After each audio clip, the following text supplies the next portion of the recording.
లాలనా ఒక దీవెన సడి చేయవాయద మాటునా ఒక లాలనా ఒక దీవెన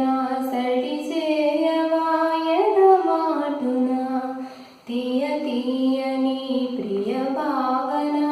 చిగురించదా పొరపాటున కలబోసుకున్న ఊసులు ఏమై